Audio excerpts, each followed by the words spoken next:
À l'occasion des Journées internationales des droits des femmes, la ville de Marseillan célèbre des femmes inspirantes à travers leur parcours unique, leurs combats et leurs aspirations. Découvrez avec nous l'histoire de ces héroïnes du quotidien, dont la force et la détermination façonnent le monde d'aujourd'hui et de demain. Je me présente, je suis Elisabeth Lapostole, j'ai 57 ans, je suis une maman de 2 enfants majeurs, je suis mamie et j'habite à Marseillan depuis 20 ans. 3 mots qui me définissent en tant que femme, je dirais résilience, engagement et harmonie. Pourriez-vous me parler du lien qui vous unit à Marseillan ? Alors c'est un lien d'engagement. Je suis venue y habiter il y a 20 ans pour retrouver une forme de sécurité.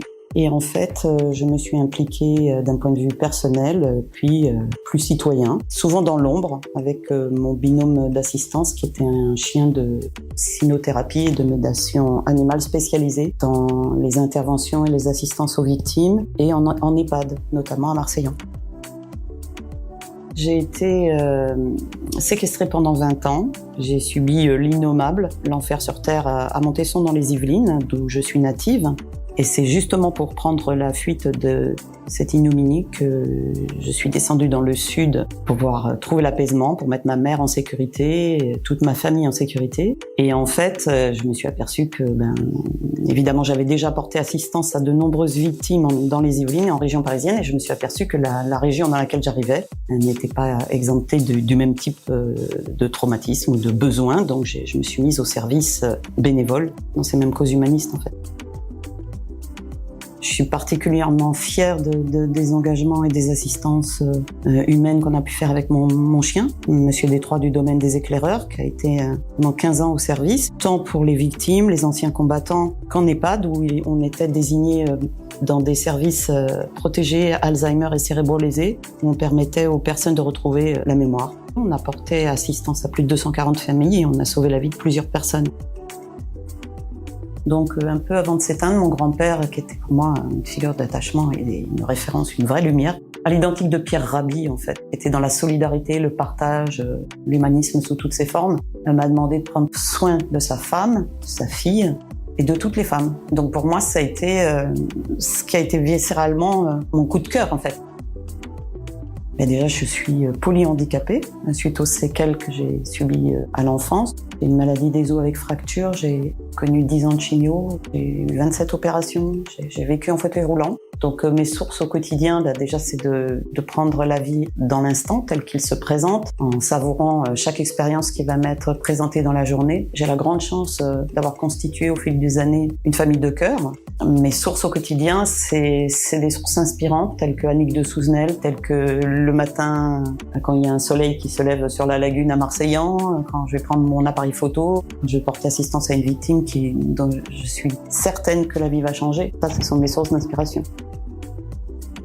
La journée des droits des femmes, si on l'a faite, malheureusement, ça veut dire qu'ils sont toujours pas respectés. C'est important de sensibiliser, de dire, de prendre sa parole, de rappeler qu'on devrait fêter justement ce genre de journée comme quoi enfin les droits des femmes sont représentés, comme quoi la violence est éradiquée et comme quoi la dualité n'a plus lieu d'être. La femme du futur, alors pour moi ce serait une femme consciente qui a repris sa souveraineté, qui est verticale, qui s'aime enfin, qui est consciente qu'elle peut faire de grandes choses, qu'elle en est capable, qu'elle a une créativité hors norme, qu'elle n'a pas besoin d'être dans la dualité ou dans l'insécurité, qu'elle peut être dans la complétude avec l'homme. On ne doit pas être dans la concurrence. L'homme ne devrait pas avoir peur de la femme, en fait. On est tous distincts, on est déjà différemment avec une autre physiologie. Donc c'est justement parce qu'elle est complémentaire, donc surtout pas pour être dans la guerre.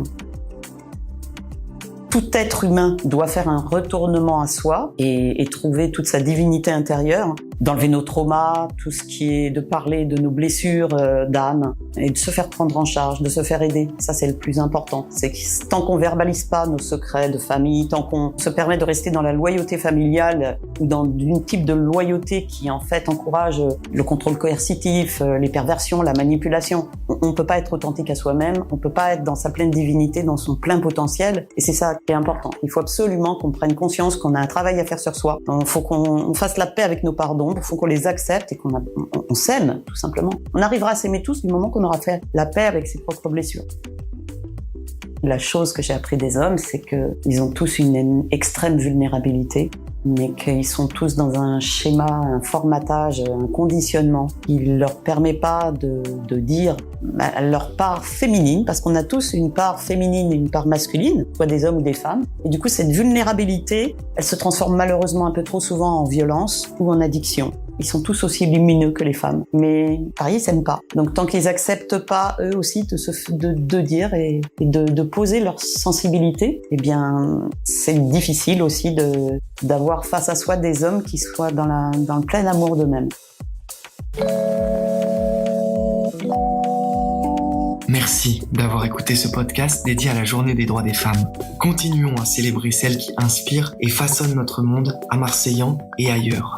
Pour en découvrir davantage, poursuivez votre écoute en scannant les QR codes sous les autres portraits.